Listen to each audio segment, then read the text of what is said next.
Halo semua, selamat siang. Selamat datang di podcast Hukum Ringan.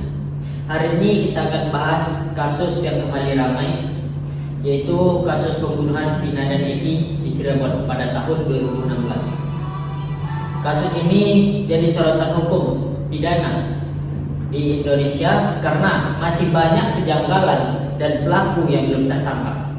Gimana kelanjutannya? Di sini saya kedatangan saksi dan pakar hukum. Gimana kasusnya ini saya akan tanyakan kepada saksi terlebih dahulu.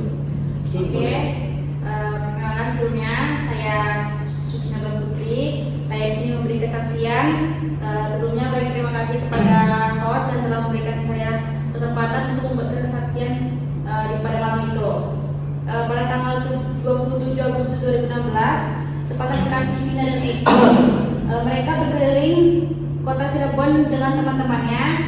Di tengah perjalanan itu mereka bertemu dengan geng motor yang dipimpin oleh Eki atau yang dikenal sebagai pelaku Peggy Setiawan, atau yang bisa kita kenal sebagai mantan Vina. Sehabis yang saya lihat mereka melempar batu kepada Vina dan Eki dan pengejaran pun terjadi. Lalu Eki dan Vina jatuh dalam pengejaran tersebut.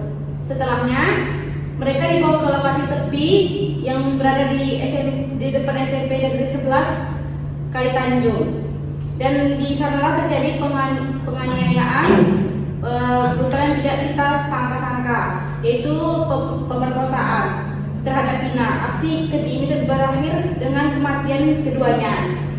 Para pelaku berusaha menutupi jejak dengan membuang tubuh korban agar terlihat seperti kecelakaan lalu lintas. Baik, terima kasih kepada Femi yang telah memberikan saya kesempatan kesaksiannya pada malam itu. Dari yang saya lihat malam itu, kejelasan dari saya. Terima kasih. Baik, kalau menurut dari pakar hukum, dari kejelasan saksi tadi bagaimana? Oke, sedikit dari saya. Terima kasih kepada Mas yang bisa waktu untuk menjelaskan hukum yang terdapat daripada kasus itu ya. Dalam hukum pidana proses hukum untuk kasus ini, mereka itu terdapat pasal berlapis. Yang pertama itu pasal 340 KUHP, yaitu pembunuhan berencana, dan pasal kedua pasal 81 UU Perlindungan Anak untuk kasus pemerkosaan. Karena anak ini kan masih di bawah umur kan. Ya. Hukumnya beragam dari 8 tahun penjara sampai seumur hidup. Tapi di sini polisi memberi tahu ada 8 orang masih yang remaja. Di antara 8 orang ini 3 pelaku lagi belum ditangkap, yaitu Peggy Setiawan. Dia baru ditangkap 8 tahun setelah itu pada tahun 2024 yang lalu. Dari penangkapan Egy ini menimbulkan banyak pertanyaan dari publik. Di sini kasus ini sekarang entah gimana kabarnya. Sudah tidak ada kabar. Saya berharap dalam kasus ini berdasarkan hukum pidana adalah kejahatan berat. Hukumannya harus hukum pidana mati atau seumur hidup.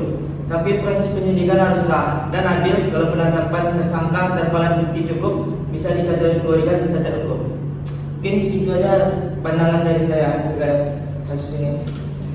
Oke, dari yang saya tangkap mengenai kasus Vina Cirebon ini dari saksi dan pakar hukum, kasus Vina ini bukan cuma soal kejahatan, tapi juga soal keadilan.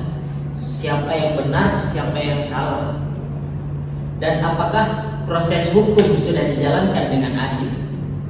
Semoga kasus Vina Cirebon ini bisa diproses seadil-adilnya dan sesuai dengan yang kita harapkan.